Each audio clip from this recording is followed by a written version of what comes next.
Salam jumpa para sahabat yang terkasih, teman-teman dimanapun Anda berada. Pada kesempatan kali ini saya akan menyampaikan refleksi singkat saya terhadap apa yang kami bahas dalam pertemuan kami beberapa hari lalu dalam refleksi kami dengan seorang pastor, yaitu Pastor David Dapi. Jadi tema refleksi kami adalah tentang seruan apostolik dari Paus Fransiskus tentang Laudato Deum. Jadi di sini kami membahas cukup singkat dan padat berkaitan dengan perubahan secara ekstrim mengenai cuaca sekarang dan iklim sekarang. Jadi sebetulnya di sini Paus Fransiskus amat prihatin dengan perubahan iklim yang sangat mencekam sekarang dan sangat berbahaya untuk kehidupan kita di muka bumi ini. Nah, oleh karena itu saya menyampaikan refleksi singkat saya. Dalam seruan itu, Paus mengangkat beberapa kasus, khususnya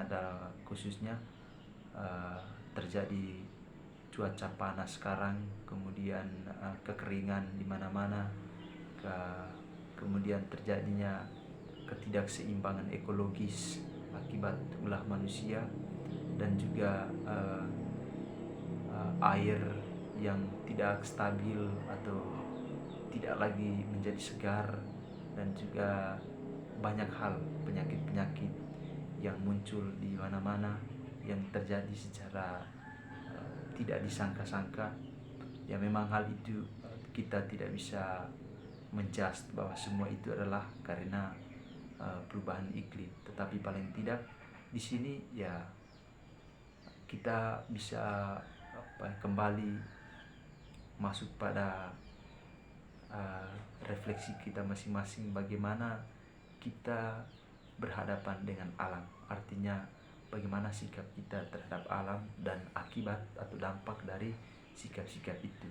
Nah, di sini kiranya kita bisa merasakan sendiri ya.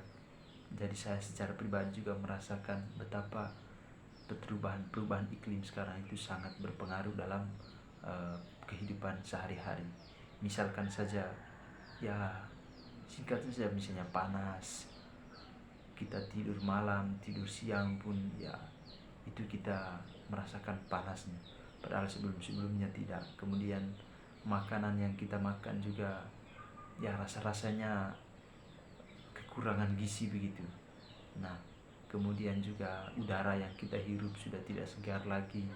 Kita keluar dari rumah, keluar di jalan-jalan, kemudian kita kembali ke rumah, rasanya itu ya rasa capek, lelah, yaitu bukan karena kita jalan seharian, tapi karena memang udara yang kita hirup, kemudian situasi di luar sana sangat membuat kita itu merasa sesak dan tidak nyaman begitu. Nah, dari hal-hal itu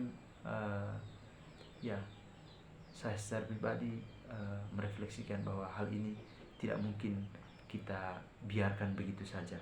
Oleh karena itu ya memang dalam seruan Paus Fransiskus itu di situ dihimbaukan kepada kita semua untuk kita merawat bumi kita bersama, rumah kita bersama dengan cara-cara kita sendiri.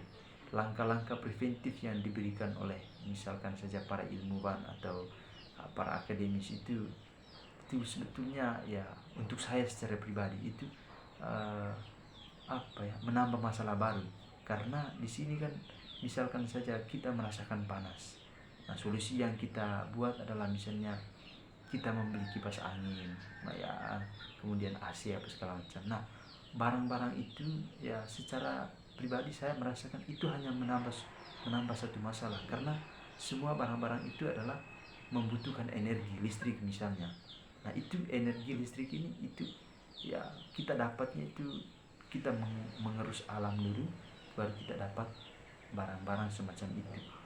Nah, kita membuat suatu kipas angin atau misalnya kita membuat AC itu kita tidak dapatkan begitu saja, tetapi itu melalui olahan, melalui pencarian yang sangat luar biasa. Misalnya pabrik-pabrik besar, atau misalnya kita menguras alam. Nah, dengan begitu itu hanya menambah masalah baru, karena ya, kita bukannya merawat alam, tetapi justru kita menguras alam. Nah, disinilah kita secara pribadi itu mau refleksikan lebih dalam lagi solusi yang ditawarkan. Nah, untuk saya secara pribadi solusi itu sebetulnya ya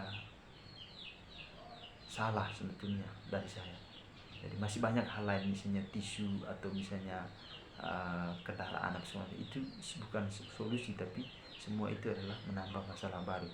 Nah, oleh karena itu solusi yang baik adalah mungkin saja tawaran dari saya, misalnya kita hidup sehat dalam arti ya perhatikan lingkungan sekitar kita, membuang sampah, kemudian mungkin juga kita berkomunikasi dengan orang-orang para akademis atau ilmuwan yang ya mungkin bisa memberikan sumbangsi dari kita untuk bagaimana kita berkomunikasi bersama agar apa yang kita rasakan itu dan solusi yang mereka berikan itu bisa kita sesuaikan macam itu. Nah, misalkan saja mungkin kita kerja kebun, menanam sesuatu atau mereboisasi apa yang sudah kita ambil dari alam, itu solusi-solusi yang ya praktis tapi ada manfaatnya begitu. Manfaatnya itu sangat luar biasa. Oleh karena itu saja yang bisa saya